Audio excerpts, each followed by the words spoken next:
Hi, everyone, and welcome back to the Aesthetic Edge, the podcast where we bring you powerful conversations with visionary leaders transforming the aesthetic industry. I'm your host, Bethany Gifford, and today I am excited to welcome two pioneers in the aesthetic world, Mandi and Tony Goble, founders of Face Fabulous Medical Spa. But first, a word from our sponsor. This episode is brought to you by New Era Intel. At New Era Intel, we help medical spas, dermatology clinics, and plastic surgery practices who are struggling with inconsistent patient retention, underutilized CRM systems, and manual systems that hold back your clinic's growth potential so they can finally increase quality repeat bookings, streamline operations with AI automation, and grow predictable monthly revenue with the right systems and strategy.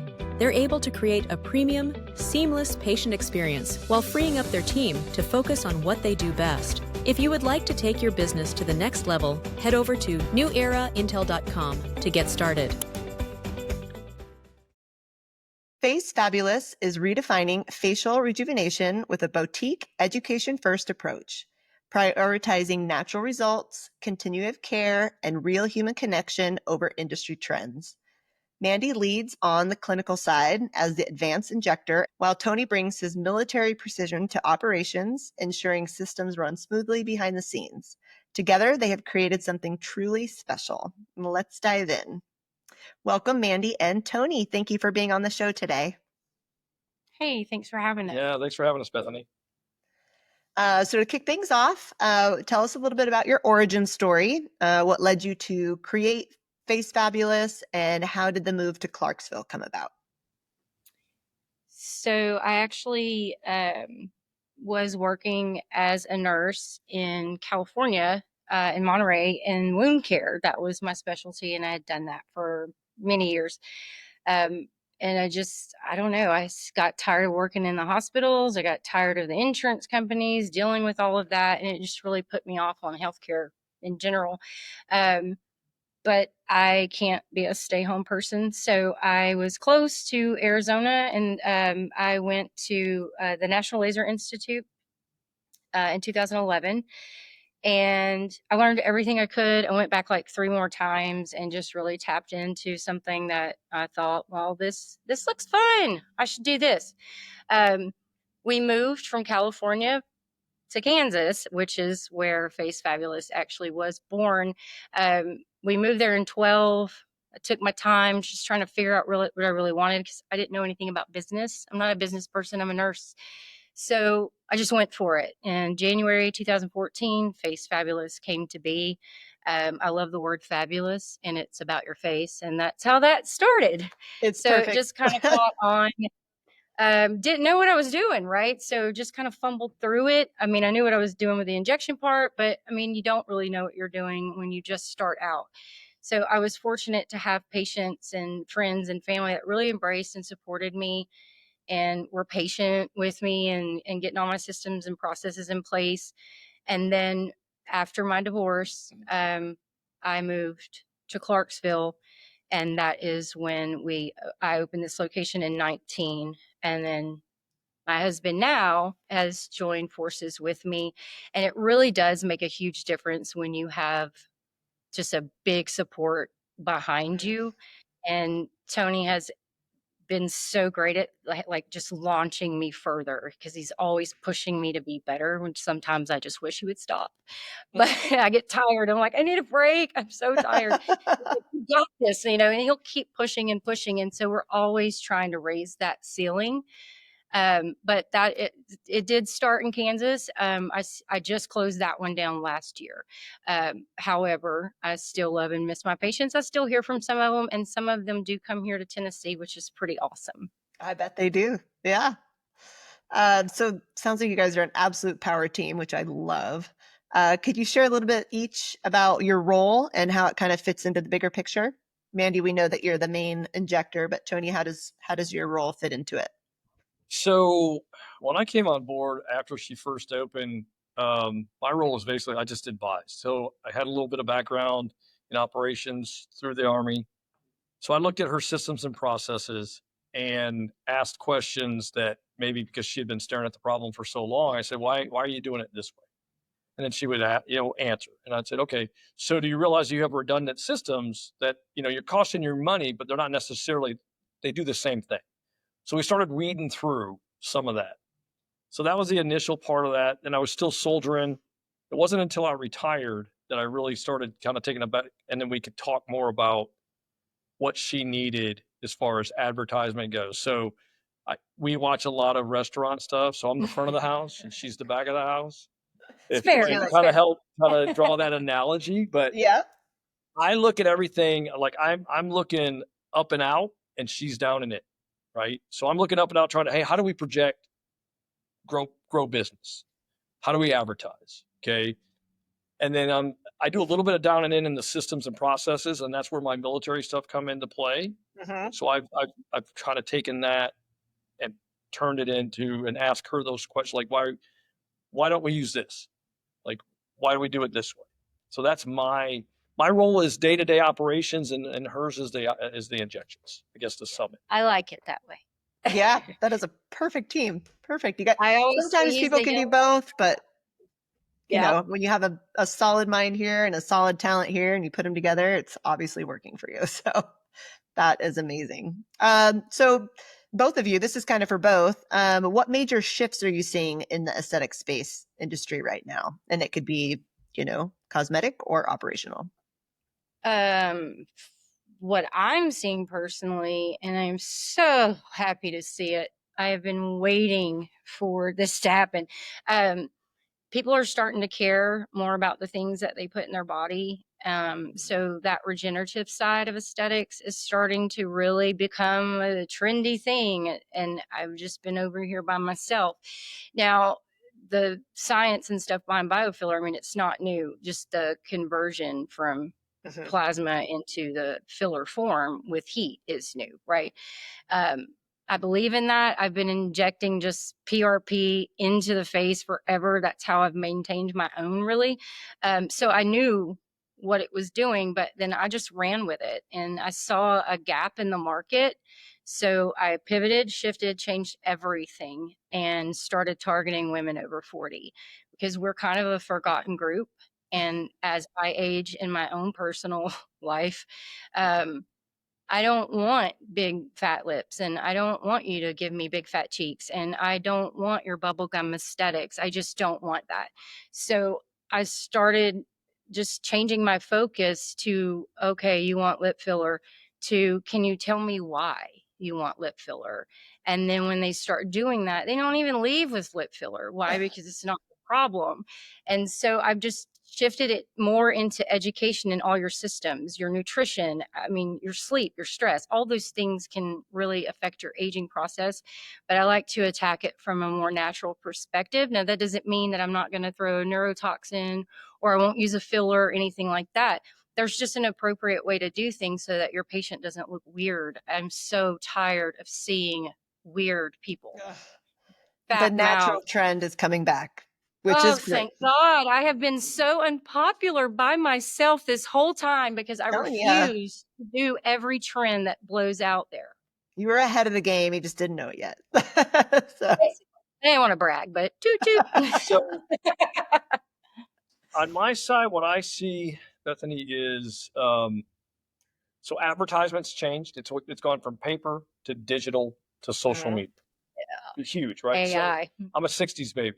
So not I can operate a computer and a cell phone, but as far as making those reels and those ads, it's hard for us. Yeah, so she's really diving in and learning how to do it. And we've done some classes. The other thing that I've seen that's changed is lead generation. How do you get, new people? It used to be word of mouth. It used to be lists. Now you're using companies that are generating leads for you, and it required either they can follow up for you or you do the follow up if you have a staff. But the two of us, I mean, we're rowing the boat, making it move forward. For sure. Yeah, I've definitely seen that a lot in the industries right now, and a lot of people we've talked to, and a lot of people that we work with in my company. You just either don't have time to sit there and cold call people or write your own email or follow up. And AI is definitely the future when it comes to that kind of thing, because And you that's can the, literally. and I'm glad you brought that up because we're seeing that's the new trend, right?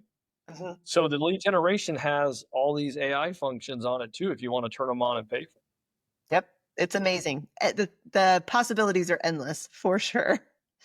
Would you see that as kind of just a challenge that you guys are seeing, or kind of like broader? Do you think everybody's kind of dealing with the same? Um, I think everybody. everybody, just a few people that I talk to, or even my reps, right? They'll be like, oh, it's across the board. People are having trouble with their leads, they're having trouble getting them to commit, they're having trouble, all these things. And I don't know what this shift is all of a sudden with people and scheduling and committing to something. And they're almost suspect if you ask them, would you like to book an appointment? We require a deposit. Well, we didn't used to require a deposit, but when people no show you because they don't want to wait for their appointment or they change their mind, can't call, then that forces clinics to do that because our time is important too. So Absolutely. that's a major thing that I have seen because I have been open. Face Fabulous started in 2014. I never had these problems like this. And all of a sudden, since I'd say 2020, 21, people are just not the same with scheduling. And I Yeah, don't quite, can't put my finger on it, but it's a problem. And so a it's a lot of movement. people are going to deposits and all these things because you have to. Yeah, you are definitely not alone. It is, from what I've heard, it's kind of an epidemic, people not showing up. And that unfortunately takes us to the world of having to make a deposit. So I remember when I first saw that in the industry, I was like, I'm not giving them my credit card. I don't want them to charge me for something I didn't do. And then I'm like, wait a minute, I'm always 15 minutes early and I never not show up for an appointment or call, something, an emergency. So for me, I was fine. But for people out there, I'm glad it makes them second thought, Yes. can I commit to this one moment? Right. Or at least can I call 24 hours in advance? Right. So we have Common a courtesy. hair salon in the building down, in Suite A. And we use them. They've cut our hair. But hair salons have always required, or I'd say Yeah. always, that's, probably the 2000s, they've required deposit because their time is valuable. Cutting color's 3 hours. And so you're paying probably if you know, um, don't make that appointment, flake on it, then you're looking at being charged at least, half of that, or if not a third of that time for no showing, or canceling with, and we're reasonable, 24 hours notification. And then, you got a problem. Hey, we all have kids. We all have had, things come up. So, one time's cool. I'll give you a buy, reasonably good story. You got to live with a It's lot. going to be a good You're story. like, Though. show me a flat tire. Yeah. Multiple times, then you start flagging them with, hey, deposit required. Then Yeah. we've gone to, just this last month, we've gone to now all of our new clients, we're requiring deposits from them up front before I even book them. Yeah. It's not a bad idea. That definitely saves a lot I of time mean, and we didn't headache. love And it, but we do now. I'll tell you, the amount of leads that we get, if I was to book every appointment request, I never go you would home. probably only see, of those that, in a day, there's probably 3 or 4 that are gonna, like, they ask for the appointment, but when I ask them, hey, do you want me to go ahead and book that for you? There's no communication. So if I just booked them off the request, then I would have at least 3 or 4 a day that were not, like, serious about coming in. quality over quantity is a must. There you go. Yes. 100%. Yeah.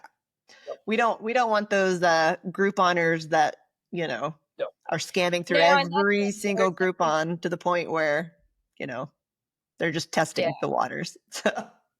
And that's another thing that we've learned to pretty intuitive by now. I mean, I've been dealing with women for a while.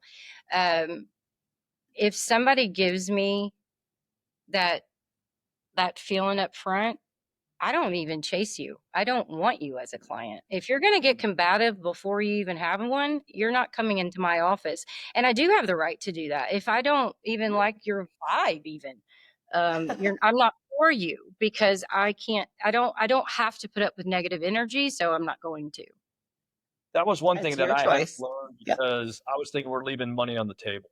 So I'm chasing every lead. I am replying back an email or texting them back because we have the texting system with Boulevard. So I'm texting people back. I am calling people, trying to secure them, to lock them in. Because I figure if I get them in the chair, he's going to convert them, right? Yeah. Get a return on the investment, return on the advertisement, return on who we're paying to do our lead generation. That's one thing that I had to learn is, and it was really maybe just this year, is to say, hey, quality over quantity. We want the people who actually have the money, See the value. yes, of the services. Yeah, Absolutely. With that said, you were talking about patient retention and everything. What metrics are you guys using that's really important to you right now to kind of determine, patient retention, lifetime value, treatment conversion, things like that? So we've gone through several different companies. I don't know, and you can edit this if you need to. So, and I'm not trying to, I'm three, but so Patient Rush, right, started it all off. They started that funnel. That whole funnel thing, right? So Patient Rush, and then it was CGI, or who's the next one that bought out Patient No, it Rush? wasn't CGI. It was a company in Dallas. We've been through about 7. So now we Okay. work with Diamond Accelerator, who only works with MedSpas. We learned about them through another rep that was skincare with us. But as far as the metrics, I use their dashboard. Like, so that whole funnel system that shows, so I can track when I complete an appointment that maybe Diamond had sent us a lead. I can go in and upgrade the value of what that appointment. I can say we won or lost, and or I can say, hey, didn't show, so that's a loss. We left 350 average or Disport, maybe 350 on the table because they either didn't make an appointment, they canceled, or they didn't show. So that's how I'm able to track their leads. And I call our rep and I hold them accountable of like, hey, I'm paying you this money, so I need better leads, right? It's not the fact that we're not getting them the request. I can't get them to come in the door. So how do we do better? And then we have, roundtable meetings and figure out what do we need to target? What areas do we target? Awesome. Did they provide a CRM program for you? Like something, you said a dashboard, but is that something that you guys both monitor? Yeah, they monitor stuff as well. Okay. Very cool. Yeah. Very good. Well, looking ahead, where do you see you guys self in about 6 to 12 months from now? We will still be in this room, but just not on the couch, probably. This is what I have found. I've been so focused since the day I really just failure was not an option. Like, we're just going to keep doing stuff until we find something that works, right? But when I first opened, I'm like, in 5 years, I'll have 2 locations. I had 2 locations in 6 years. I did not anticipate it being in 2 different states, but I made it work. And I went back and forth every month, a week out of the month, for 5.5 years until I just couldn't anymore, because this practice, it doesn't allow me to leave like that. So in 6 to 12 months, we are still going to be doing what we're doing. But everything changed when I stopped trying to focus on a goal.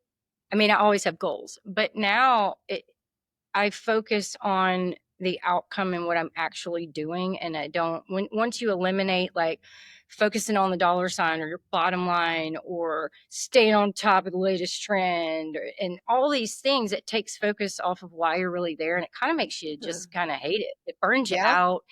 People are terrible. This industry is brutal. I thought about just burning it down. I don't know how many times, but every time I get to that point where either someone or something is threatening to break me, I will completely shift my focus, rechange, and rise above it. And I've always held that integrity. And I think that is why I've been able to withstand all these little trends, whooping in and out. I've seen med spas come and go. I've seen injectors go back to what they were doing, because it's not as easy as it looks. But if you can survive all of the nasty brutality of this industry and just stay in your lane, do what you believe in, focus on the patients that you currently have, the rest will fall into place. And once you take that, just forget about that over there, that dollar sign and all the things scaling real big. And I wanted to franchise at one point. No, thank you. In 12 months, I'll still be here. At this point, I don't really have an exit game. I just know when the time is right for me to either sell or just simply close my doors because I financially can, then that's what I'll do. But I'll keep plugging away until I get that little voice that says, this is not for you anymore. That's awesome. That's awesome. So I think internally for the business, we'll look at 6, 12 months. So I've been back on the ground now a year. So I started back with Mandi August 1st after our front desk lady went back to teaching. So I'm back on the ground a year now. And so I'll take a look at how we're, like, systems changed since I left. So how we're doing business with the companies we're doing business with. Is there anything out there that is more efficient, is cheaper? I'm always looking at trying to cut our costs so that we can have more return on our investment. Mandi, I applaud her. So she did the Tony Robbins course, 4 days, grueling. 5 days, Yeah. 5 all day long, 12-hour days, all day long. Very big intensive. 23 hours. Yeah, it was a lot. It was the business mastery course. That's wonderful. It's not for everybody, but I was just at my breaking point and the lowest I've ever been in my career. And if you can't feel good listening to Tony Robbins, then you may as well just call it a day with your life, because that man can motivate a rock. I'm telling you, he has a gift. I've seen him speak a few times. What an empire. Hate to jump on a train, but choo-choo, because I mean, it was very informative. There was people in every industry, AI, tax people. It was very well put together. So anybody in this industry or any business, I mean, I would encourage them to, you can always learn, right? And clearly he knows more than I do. Huge shout out to Tony Robbins, for sure. Huge shout out. Yeah. Awesome. Well, thank you guys so much for opening up about everything, your visions, your values, your approach. I know a lot of our listeners, we're going to get a lot of information out of you guys. So, and I mean, you guys are not alone in these challenges. You know, everybody's wanting quality over quantity. A lot of people can't offer that. We've been working with a lot of med spas and aesthetic practitioners, kind of helping them, you know, tackle those things to do it more efficiently, more cost effective, for sure. So I'd love to jump on a follow-up call after this and share some of the ways, you know, we've been helping. And I'd also love to learn about kind of what you're doing at the moment and kind of getting into the nitty gritty and learning some details about that. So before we sign off, please tell us and the listeners where we can connect with you, learn more about Face Fabulous, any social links or resources you'd like to share. Yeah, so we are on, we're Face Fabulous Medical Spa on Facebook. We are Face Fab TN on Instagram, and our website is facefabulousmedicalspatn.com. And we have a blog up there that gets changed constantly with information, different treatments, services that we provide. They can chat with us immediately on there. You can book on there. You can order skincare on there. You can do a lot of things. But first and foremost, Tony and I are both 100% transparent with our clients. That is our own personal moral compass. So if people have any questions about anything, we're more than happy to answer. And I'll even tell my patients, if you stump me and I don't know, I can make some phone calls to a colleague and we're going to figure this out, right? Awesome. So I'm okay with that, because I'm always going to come into something I don't know or have seen for the first time. Everyone is, if they're honest with themselves. So we are in this lane by ourselves in our little corner of Clarksville. I don't care what other people are doing. I just don't. So with that, though, comes isolation. So I don't know what other people are doing. I don't get to talk to a whole lot of people in the industry. So I'm always happy to do that. And I think it's really important to talk about your trials and tribulations and what's going on in your practice, because I'm going to learn something from that person because I'm going through it too. How did you solve it? I think that's important, and I'm always open to networking with people. So if you could pass that along to the listeners, I mean, give them my Absolutely. number. I love to talk about what I'm passionate about. Our Yeah, that's contacts, I'm sorry. Oh, go ahead. I was going to say our contacts. So whether you text us through our links on our webpage or social media, it all feeds into one system that then can connect us on our cell phones, on our computers. Yeah. So we may have appointments from, say, I don't know, 10 to 3, but we take this home with us. It feeds into the system, and we are there till 6. So you can reach us. Our hours are until 6. So you can still talk to us until 6 o'clock. And then, I mean, on the occasion, she'll either answer people on the weekends because we're here for our clients. That is awesome.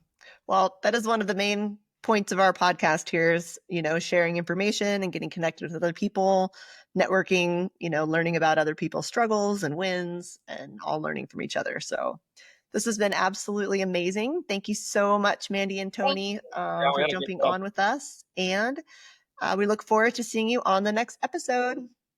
That sounds amazing.